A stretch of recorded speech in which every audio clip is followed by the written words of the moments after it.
بسم الله رب العالمين. اللهم صل على محمد سيد المرسلين وخاتم النبيين وحجة رب العالمين المنتجب في الميثاق المصطفى في الضلال المطهر من كل آفة البرية من كل عيب المؤمل للنجاة المرتجى للشفاعة المفوض إليه دين الله. السلام عليك يا أبا عبد الله وعلى الأرواح التي حلت بفنائك، عليك مني سلام الله أبدا ما بقيت وبقي الليل والنهار، ولا جعله الله آخر العهد مني لزيارتكم. السلام على الحسين وعلى علي بن الحسين وعلى أولاد الحسين وعلى أصحاب الحسين وعلى أخته العقيلة زينب وأخيه أبا الفضل العباس ورحمة الله وبركاته. قال سيد الكونين وخاتم النبيين الرسول المصطفى عليه أفضل الصلاة والسلام: الحسن والحسين إمامان قاما أو قعدا. For the hasten and appearance of Imam صاحب العصر والزمان، أرواحنا وأرواح العالمين ترى بمقدمه الفداء. loud صلوات. اللهم صل على محمد وآل محمد. For your well-being and the well-being of your family and the Zuwar of Abdullah al-Hussein, another louder salawat.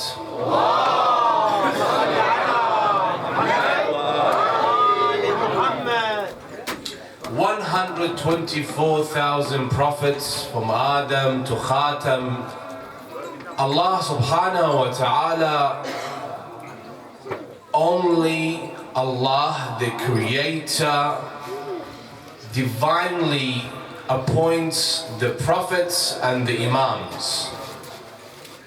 There is no one else that has the right to choose the prophets or the imams. Only Allah possesses this right, and Allah subhanahu wa ta'ala says this in the Quran al-Kareem, where He says, وَرَبُّكَ يَخْلُقُ مَا يَشَاءُ. Allah chooses who He creates. وَيَخْتَارُ مَا كَانَ لَهُمُ الْخِيرَةِ. Subhanallah wa ta'ala amma yushrikun. And He chooses who He wishes for them to be prophets, for them to be imams. It's not in the hands of mankind to choose the prophets, to choose the imams. It's in the hands of Allah the Almighty and Allah Almighty alone. It is appointed by Allah, from Adam to Khatam, from Ali to our Imam Sahib al-Asr wal-Zaman. If we had that choice to choose the imams or choose the prophets, we have the same problem right now we have when we choose a prime minister or a president. But Allah chooses the one who Allah finds to be righteous for the people. Imam Hassan al-Mujtaba alayhi afdal salati was-salam. Tonight is the night of Qasim ibn al-Hassan. Qasim ibn al-Hassan, he's one of the children of Imam Hassan al-Mujtaba, who was martyred in Karbala. Imam Hassan al-Mujtaba, our second Imam, we have 12 Imams. Our second Imam, Imam Hassan al-Mujtaba alayhi afdal al-tahiyyati wa azka as-salam, he's unfortunately criticized by some imbeciles as being a coward. A person who did not fight, who went under the peace treaty with Muawiyah, and they criticized the Imam, that the Imam wasn't a man of war. But if you look at the life of the Imam alayhi afdalu tahiyyati wassalam, Imam Hassan al-Mujtaba, Imam Hassan is the one who brought down the camel in Jamal. Imam Hassan al-Mujtaba is a son of Ali. How could he be a coward? He's a man of war. He's a warrior. The most courageous of them all. Imam Hussein says about his brother, Akhi khayrun minni. Imam Hussein says about Imam al-Hassan that my brother is greater than me. Now we have some, they criticized the Imam when he came to the peace treaty with Muawiyah. They also add to that and they say that Imam Hassan al-Mujtaba was known to marry and divorce women. And in his lifetime, he married 70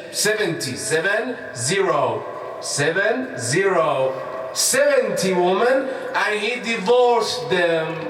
If you look at it, it's not even humanly possible for that amount of years that the Imam lived at his age to marry and divorce 70 women. Now this is one of the worst ways to criticize an Imam. When I say only Allah possesses the right to choose the Imams and the Prophets, what does it mean? One, we have no right to criticize the Imam, question his decisions, no matter what his decisions are. Imam, when I say Imam, rightfully chosen by Allah Almighty, there is no right for me and you, as we are the normal mankind, that we are fallible, we're not infallible, to criticize the Imam. Imams are infallible, so their decisions are the decisions of Allah the Almighty. They represent Allah the Almighty on the face of the earth. Now let's look at this hadith of Rasulullah sallallahu alayhi wa alihi wa sallam, where he said, Al-Hasan wal-Hussein. There is two of these hadith. There is one, the one I recited in the beginning of Majlis, where it says, Al-Hasan wal-Hussein imaman qama aw qa'ida. Another hadith is similar, but the Prophet says, Al-Hasan wal-Hussein ibnai, they are my sons. Imaman qama aw qa'ida. What does it mean, Imaman? First, here he's saying the Hassan and Hussein are Imams. They're not like any other man or woman. They are Imams. One. Two, he says that Hassan and Hussein, they are Imams. If they stand, they rise, they fight, they start a revolution, or they sit and they sign a peace treaty, because the Prophet knows what will happen. The same people who criticize Imam al-Hassan al-Mujtaba of being a coward, signing a peace treaty, they criticize Imam al-Hussein for fighting Yazid ibn Muawiyah. So no matter what, you can't make them happy. One place they say, look, if you say he's a rightfully chosen Imam by Allah the Almighty, then why did he come and sign a peace treaty with Muawiyah? Why? Well, because you haven't read the conditions. There were 8 conditions that the Imam wrote to Muawiyah. First of all, the reason of that peace treaty wasn't in the hands of Imam al-Hassan. Imam al-Hassan wanted to fight. But when you have companions, they betray you right and left. One of them being your own cousin, Ubaydullah bin Abbas, who his 2 sons were killed by Muawiyah. 2 sons were killed by Muawiyah, by one of his commanders, Busr ibn Artat. 2 of his sons were killed by Muawiyah, yet this man, he betrays the Imam and he sells the Imam for 1 million dirham, and others say 500,000 dirham. When you don't have any companions left, they're all your enemy, you are forced into it. Muawiyah sends a letter to the Imam saying, well, your own companions that are saying they will give me you, either your head or you're arrested. What is your decision? And then with this letter, he sends another letter. Come to the peace treaty, blank, signed, write your conditions. Whatever you decide, I agree to it. Why? Because he's not going to abide to any of it. Now you say, what were the conditions? Look at the conditions. And you find out the reason Imam al-Hassan al-Mujtaba, he went into peace treaty with Muawiyah. One, Muawiyah is different than Yazid. Listen to this is a history lesson today. Muawiyah is different than Yazid. Muawiyah was a politician. He knew how to play the game. Yazid, on the other hand, he was reckless. He was wicked. Yazid, he ruled for 3 years only. 3 years. That was the time of his ruling. 3 years. First, he killed Imam al-Hussein. He took his woman captive. The second year, he burnt the Kaaba. The second year. And the third year, he attacked Medina al-Munawwara. And he killed the companions of Rasulullah sallallahu alayhi wa sallam. He sent Musraf ibn Aqaba. He was known as Muslim ibn Aqaba. We call him Musraf ibn Aqaba. And he was on his deathbed. He came into Medina, gave order to kill the companions of Rasulullah and kill the man, kill the woman. 3 days they took whatever they wanted from the houses. They looted the houses, they killed the man, they killed the woman, and now Yazid, some say Amir al-Mu'mineen Yazid ibn Muawiyah. 3 years this man ruled, and look what he did.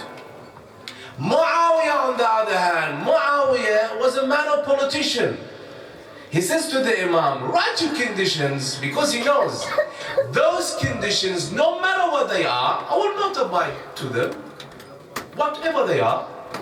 So the Imam wrote to him, those are my conditions. 1, 2, 3, 4, 8 conditions. Number one, that Muawiyah rules the Muslims according to the Quran, to the Sunnah of Rasulullah sallallahu alayhi wa sallam, and the rightful chosen khulafa. And when he says the name, see the Imam, the wording is very careful. Rightfully chosen khulafa. And he's referring back to who? Imam Ali. So why does he write that? Because he wants to show the people, this is Muawiyah, look at his true form and nature. Muawiyah was revered and he was known as Katibul Wahi. Muawiyah was also known as Kharul Mu'mineen until today. We don't have any animosity to this people or that people. We look at the history as it is.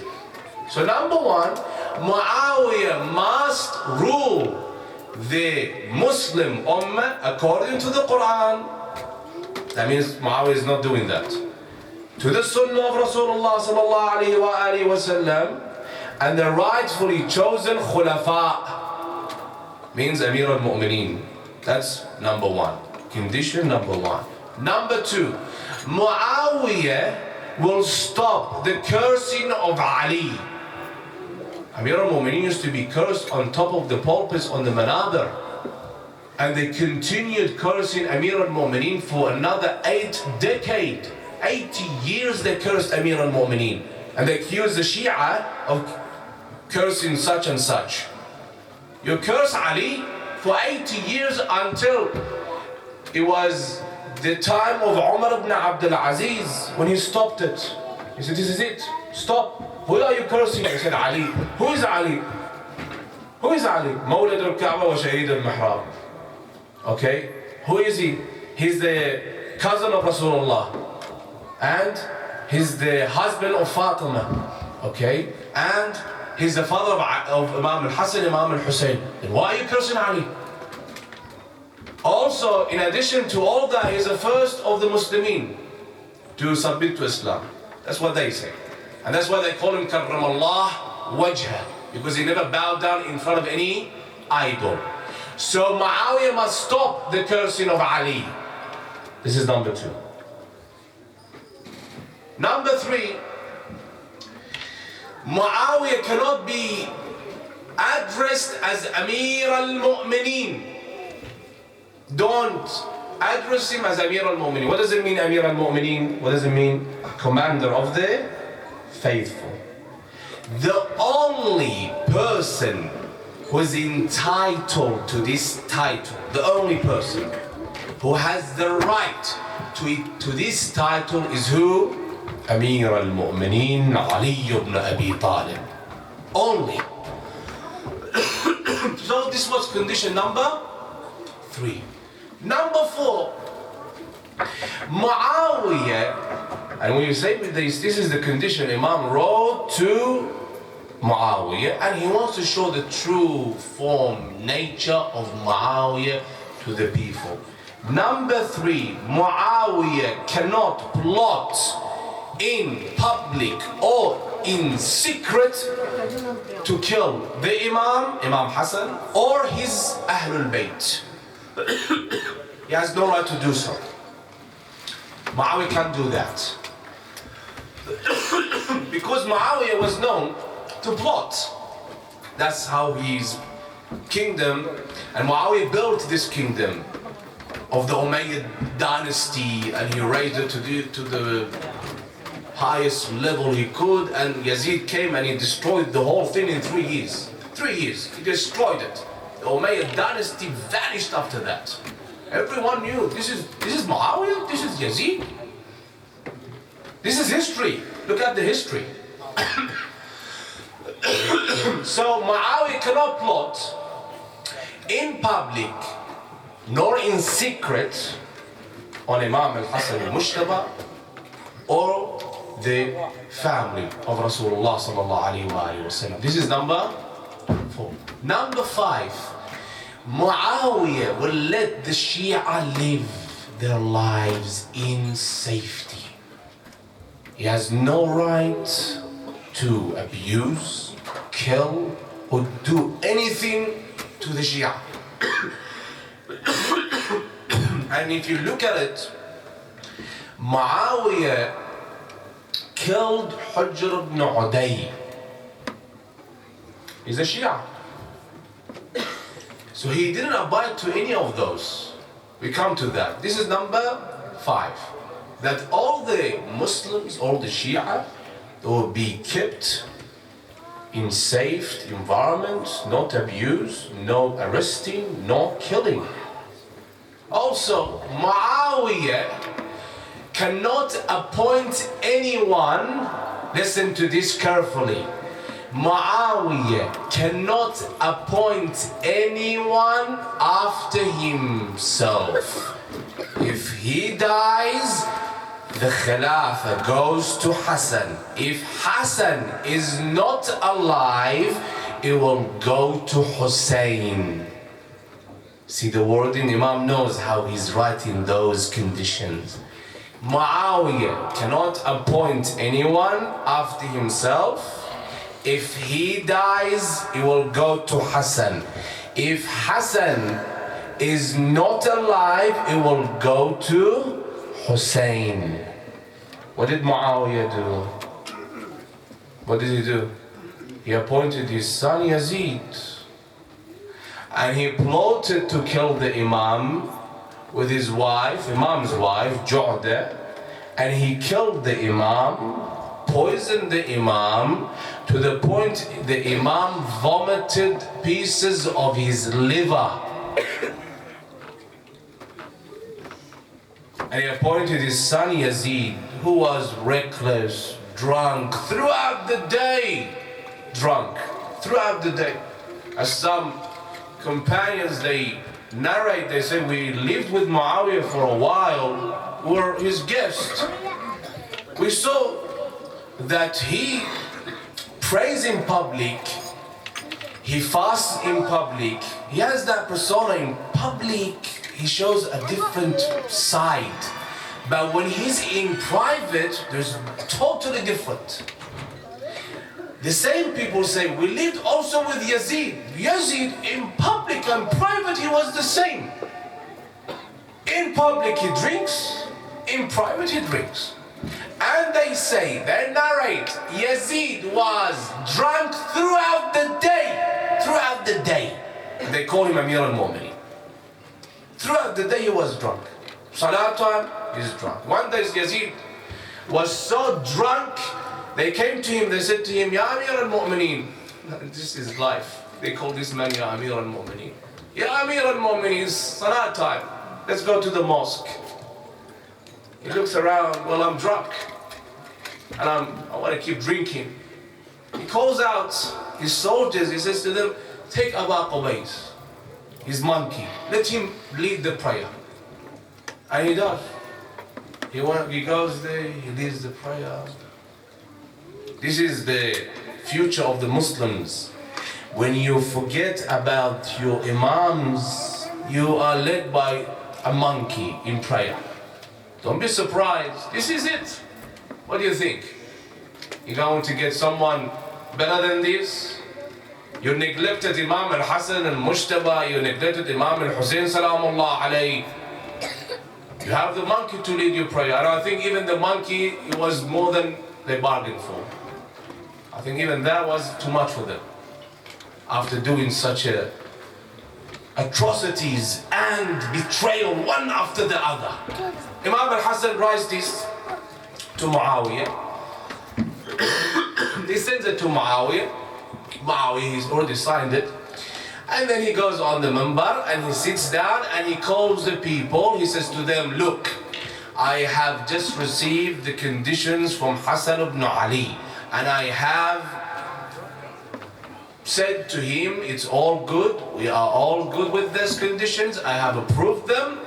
ما قاتلتكم. I did not fight you, he says to the people, to the mala, to the Muslims. ما قاتلتكم لتصلوا ولا لتصوموا ولا لتحجوا ولا لتزكوا. قاتلتكم لأترأس عليكم. I just fought you to be your king. So Khilafah, if you look at the meaning of Khilafah, Khilafah means king and Islamic leader combined becomes what? Khalifa. It became kingdom, changed from Khilafah into kingdom. And I have appointed my son Yazid as your next king to take over. So he went after all of those conditions. He did not abide to any of them. I request the brothers to come a little bit to the forward. Come a little bit to the minbar. رحم الله من ذكر القائم من آل محمد.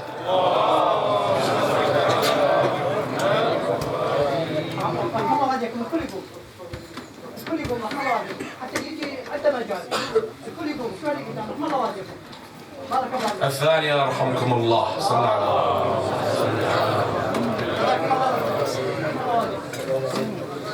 على حب الحسن والحسين. الثالثة صل على محمد.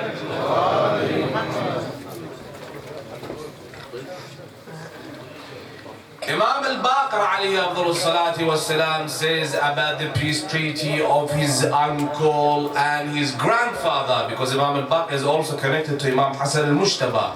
He says about the peace treaty of Imam Hassan al-Mujtaba alayhi afdal al-tahiyyati wassalam, Wallah lalladhi sana'ahu al-Husayn ibn Ali alayhim as-salam كان الحسن بن علي عليهم السلام كان خيرا لهذه الأمة مما طلعت عليه الشمس. It was greater than everything that what he did, and that was the peace treaty what the sun shines on. Let's read that one more time. What he says, Wallah للذي صنعه الحسن بن علي عليهم السلام كان خيرا لهذه الأمة مما طلعت عليه الشمس. The conditions Those were the conditions. So what did the Imam do? The Imam Hassan al-Mujtaba alayhi afdalu tahiyyati wassalam, what he did was he paved the road for Imam al-Hussein revolution. Started the revolution from there. And he made it clear to the people, this is Muawiyah, this is Yazid. Then Imam al-Hussein came. Imam al-Hussein, at the time that his brother was alive, he did not say anything. When his brother passed away, and Muawiyah was still alive, out of respect to that conditions that his brother wrote, out of respect to those conditions, Imam al-Hussein did not say anything. But as soon as Muawiyah appointed his son, Yazid, and Muawiyah died, what did Imam al-Hussein say? What was he saying? مثلي لا يبايع مثله. No, this is it. And the Imam started the whole revolution. So it's connected. For those people that criticize the Imam for that and they call him a coward, look at the life of Rasulullah sallallahu alaihi wasallam. He also went to the peace treaty with the mushrikeen, Sulh al-Hudaybiyah. And the Imam, after all this, his own companions betrayed him. You find those same companions, they come to the Imam and they say to the Imam, Assalamu alayka ya mudhill al-mu'mineen. And they stab the Imam. And the Imam sits at his house. There's no one to help him, to be his companion. His own wife betrays him. His own wife betrays him. Now, even though he wasn't alive in Karbala on the day of Ashura, he had sons. He had Qasim ibn al-Hassan, a 13-year-old. And he had Abdullah bin Hassan. And there are some other narrations. There was Al-Hassan al-Muthanna. Qasim ibn al-Hassan is that young lad who stood up on the eve of Ashura and he said to his uncle, هل أنا في من يقتل? Am I also going to be killed tomorrow on the day of Ashura? To which the Imam said to him, كيف الموت عندك? How do you define it? He answered, what did he say? في نصرتك أحلى من العسل. It is sweeter than honey, oh uncle, for you. And the Imam here, he said to him, yes, you also be killed, and Abdullah al-Radi' will be killed, and my woman will be taken captive. To which Qasim said to his uncle, do they wish the tents? Yes, they will wish the tents. So he came on that day, the day of Ashura, to his uncle to ask permission. The Imam embraced him and he cried. Qasim ibn al-Hassan, when his father, Imam al-Hassan al-Mujtaba, died, he was very young. So who raised him? Imam al-Hussein. Imam al-Hussein was his father and his uncle. He raised him. So when he came to ask permission, he didn't give him permission. He embraced him, he cried, and he said, how can I give you permission? You are what's left for my brother Hassan al-Mujtaba. He came to the tent. When he went to the tent and he was crying, a 13-year-old, he wants to go to the battlefield. He's crying because he wasn't given permission. Here he cries. He cries. His mother says to him, why are you crying? I went to my uncle and he said to me, no, he didn't give me permission to go to the battlefield. Listen to this. His mother says to him, come with me. She takes him and she opens a box. She takes out from that box a turban, amama. She places that turban on his head and then she gives him a letter. She says to him, take this letter to your uncle, give it to him. He will understand who gave you permission to fight on this day. He comes to his uncle Imam al-Hussein. When Imam al-Hussein sees that turban, he knows this is the turban of my brother Hassan al-Mujtaba. He comes to him and he hands over that letter. When the Imam takes that letter, it's sealed. And the Imam looks at the letter. It is a letter from Imam Hassan al-Mujtaba. He takes the letter and he cries and he kisses the letter. He opens the letter and he sees written in the letter, this is a letter from Hassan to his brother Hussein. I am not there on the day of Ashura to help you. This is my son. Let him go to the battlefield. I give him permission. Let him go. Give him permission to go fight. And he gives him permission. I tell you one thing. Last night was the night of Abbas. Yes? When Abu al-Fadl Abbas entered the Euphrates and he took some water from there to drink. It is said that Imam al-Sadiq narrates كان قلب عمي العباس كالجمرة من العطش. My uncle Abbas' heart was so hot, it was like a coal from the heat. I ask you, if it's Abbas, Qamar Bani Hashim, this is his situation on the day of Ashura. And he takes some of that water. Think about the children. How were they on the day of Ashura? From that thirst, from that heat. Now, Abu al-Fadl al-Abbas, Ali al-Akbar, Habib ibn Mudahir, the sons of Muslim ibn Aqil, and the others of the soldiers, the loyal soldiers of Imam al-Hussein, they had worn a jawshan. Jawshan is the armor that the soldier wears and the helmet, but there was no jawshan at the size of this young man. There was no jawshan. It is narrated the way Abbas was killed was different from Qasim. The way Qasim was killed was different than Ali al-Akbar. Ali al-Akbar was cut into pieces. Cut into pieces. The horse went to the camp of the enemy, and every one of them came and they waved their swords and they cut him into pieces. On the other hand, this young man, a 13-year-old, he comes to the battlefield. He doesn't have strength to lift the sword. He's dragging the sword. So what did they do with this young man? Did they cut him into pieces? No. It is said that they killed him differently. They stampeded his body. Stampeded his body. To which he called out to his uncle, Ya Amma hadrikni, come to my rescue. When Imam came to him, وَكَانُ يُرَفِّسُ بِرِجْلَيْهِ. So, can you say anything about this? Can you say Imam al-Hassan was a coward? This is his son.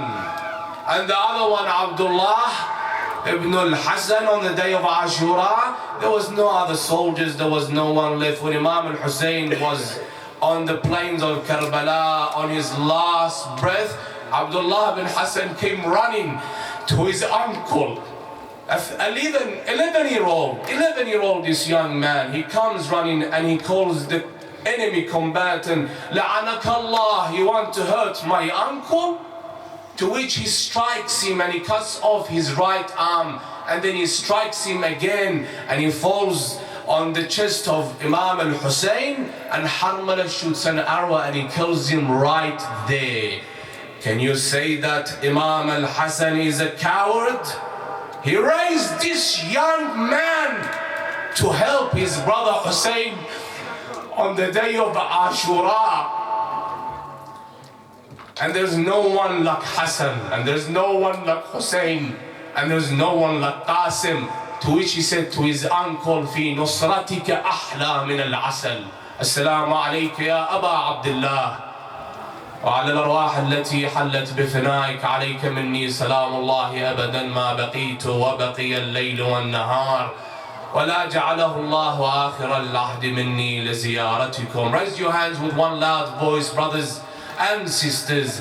السلام على الحسين وعلى علي بن الحسين وعلى أولاد الحسين وعلى أصحاب الحسين وعلى أخته العقيلة زينب وأخيه أبا الفضل العباس ورحمة الله وبركاته. الفاتحة قبل الصلاة على محمد وآل محمد.